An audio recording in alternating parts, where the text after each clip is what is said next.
Hello lovelies, today we're going to fly in Risk of Rain 2. No, not like that. Or that. No, wait, stop. To achieve this goal, we're going to use the Railgunner, the game's hard-hitting, god-slaying, long-range sniper character. The main focus for this character is the secondary fire ability, which activates the scope, where when you hit these targets on an enemy, the damage is an automatic crit. We aren't going to use this ability at all. What we are going to use instead is the primary fire ability, which fire these low damage bullets that seek out the closest enemy. Now, for those who haven't played ROR2 or the Railgunner, or who just haven't paid way too much attention to tiny insignificant details, the Railgunner's primary fire ability, the tracking bullets, have a tiny amount of kickback to them, and with enough attack speed, say about 17 soldier syringes, we can fly. So, our objectives are as follows. Obtain enough soldier syringes to fly, do not use a secondary fire ability, the scope, and defeat Mithrix, one of the game's final bosses on Monsoon, the game's highest difficulty setting. To facilitate this process, I will be playing with the artifact command, which allows me to select the items I get from chests, shrines, and boss drops.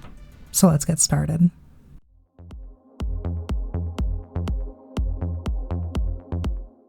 Now, since I can't use my scope, I'm not able to select the targets I want, and on top of that, I'm going to have to get close to enemies in order to hit them at all. Thankfully, I can utilize these concussion grenades to help close the gap.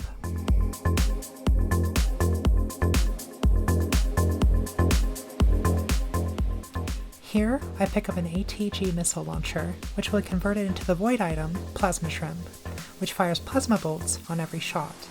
This is where most of our damage will come from, since our tracking bullets are not particularly potent.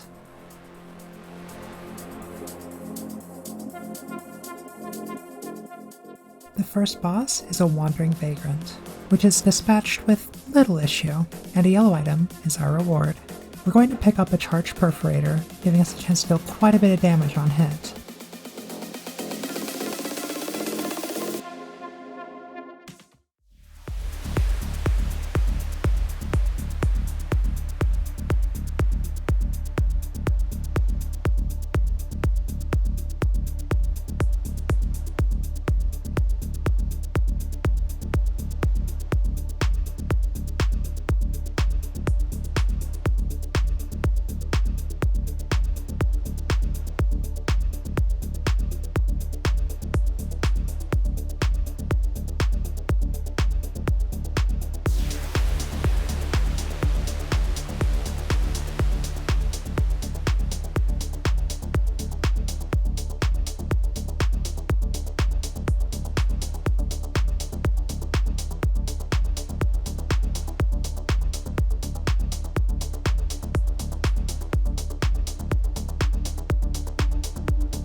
Now this Clay Dune Strider was difficult. A lot of the smaller enemies were incredibly problematic during the fight, so we're picking up a ukulele here for some AoE damage.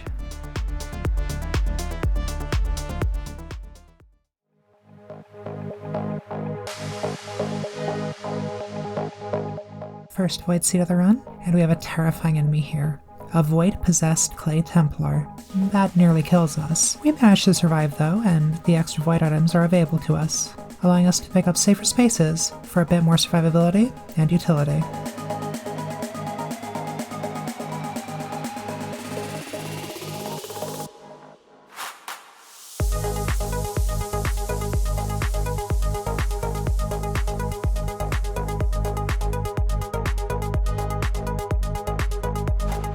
After this near-death encounter with another Clay Templar, I grabbed up some leeching seeds to get back some health.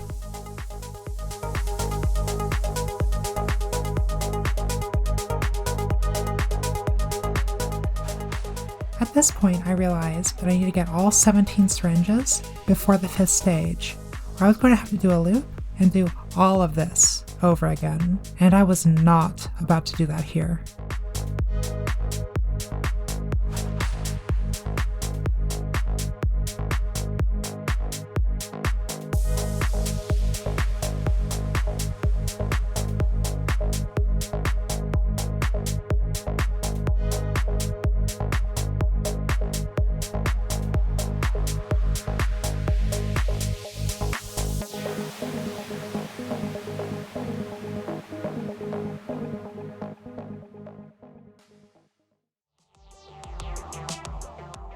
Now here I have a chance to get a powerful and important item, the 57-leaf clover, which would make the ukulele and charged perforator activate more often and make the fight against Mithrix more feasible. In order to accomplish this, we need to destroy these egg nest things, and it will summon the level's secret boss, the Alloy Worship Unit.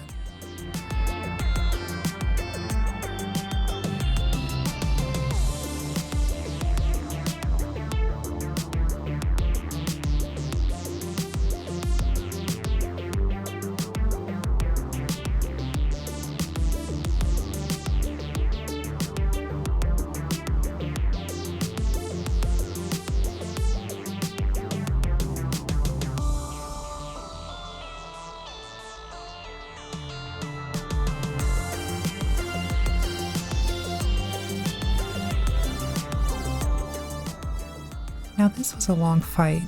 I managed to use the tracking bullets to my advantage here and hung around the rock and shot around it. Eventually, the boss is dead and the 57-leaf clover is ours. One more encounter with a worse version of the secret boss, and we're on to the second to last level.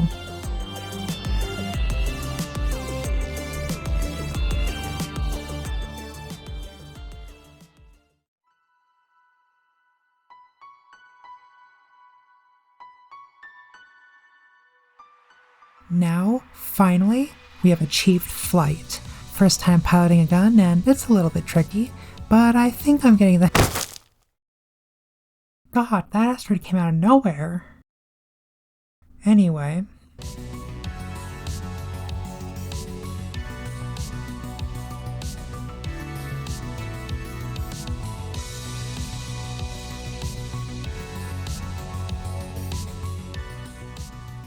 Oh, goodbye little guy. Good luck down there. Yeah, he's fine.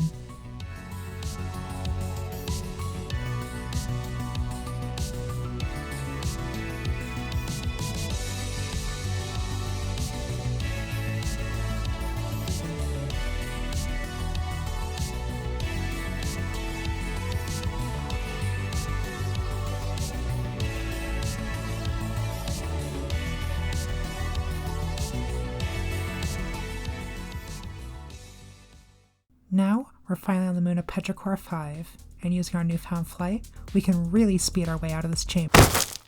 Well, we're still getting used to this. A quick grenade to boost me back, firing my flight gun, and— Okay, well, surely it'll be easier to— Anyway, normally in this level, there are 4 challenges where we have to stand in zones and wait for them to complete, similar to the teleporter event, in order to activate these panels that will allow us to boost up to Mithrix. However, we have no need for jump panels. We can fly.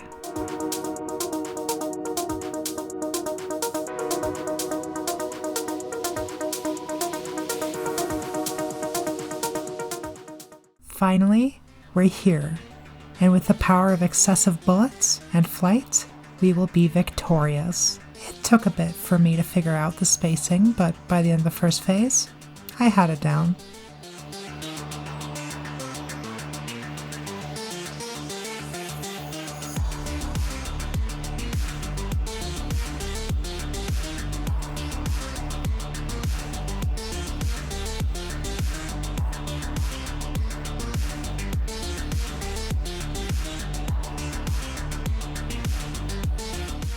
The second phase was one I was worried about. Each of these lunar chimeras could end my run immediately, so I started out by hiding behind a pillar until I remembered I can fly. So from atop this tower and from above my enemies, I eliminated them and moved on to phase 3.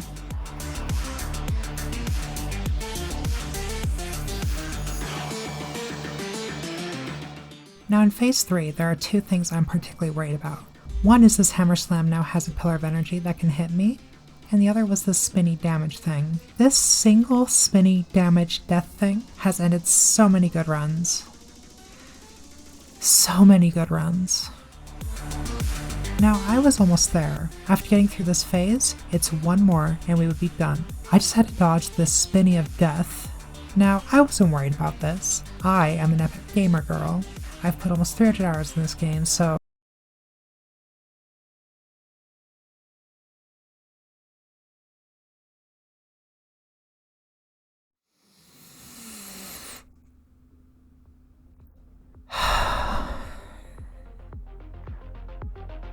we go again. We go again.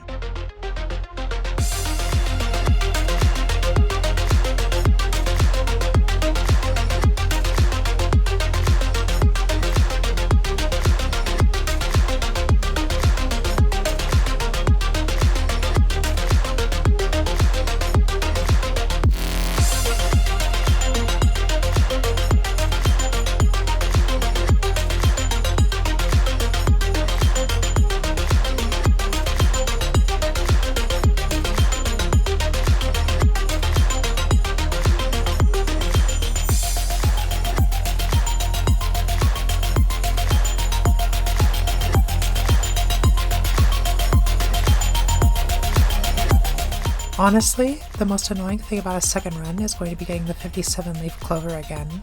Just having to fight the secret boss or get a lot of money for the chest, it's going to take a lot of time and...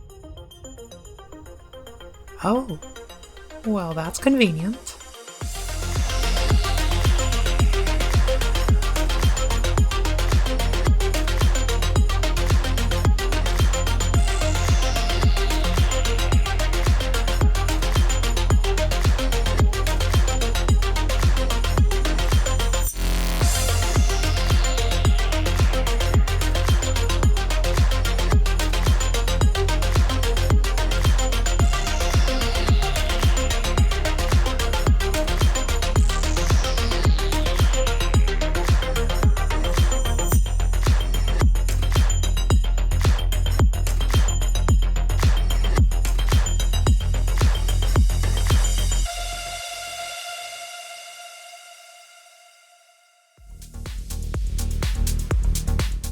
Now, second round in, and I had completely mastered gunflight, so we can quickly speed through. Well, I suppose there's always room for improvement. Regardless, it's onwards and upwards this again.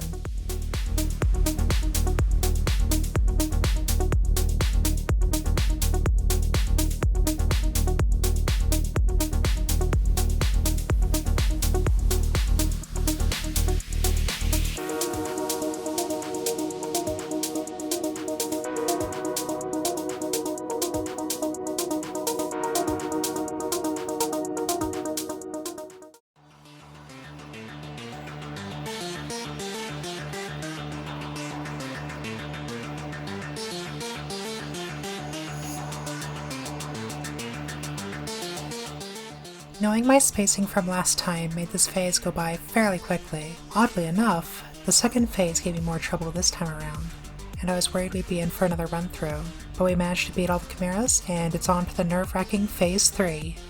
All I had to do was dodge the death spinnies.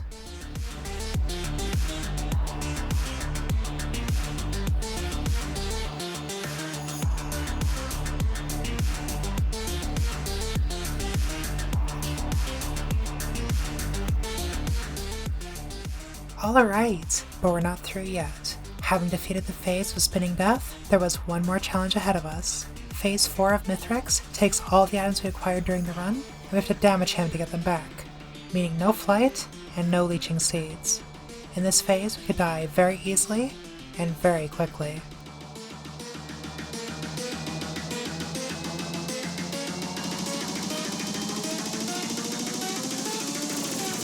Yes! With Mithrax down, it's merely a quick flight to the rescue ship and we're off this godforsaken planet. And with that, our mission to fly was a resounding success. Thank you everyone for watching, and I'll catch you on the next one. Farewell, and stay safe.